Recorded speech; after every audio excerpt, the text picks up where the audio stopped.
У нас на автосервисе Opel Monterey. Получается, он же Isuzu Trooper. Вот, пацаны приехали, говорят, что-то стучит. Вот, итак, у нас получается стук. Сейчас покажу. Вот здесь вот подушка. Если видите, вот она сказала добрый день. Вот, подушка реально очень дорогая. Вот, еле-еле нашли ее бэушную. Вот, потому что нигде в наличии у нас не было.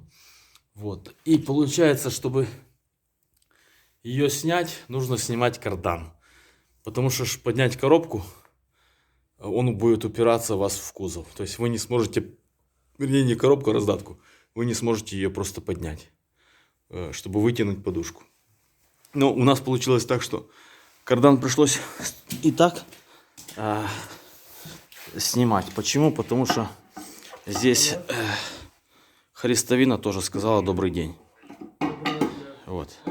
Она реально разбита. Вот такой.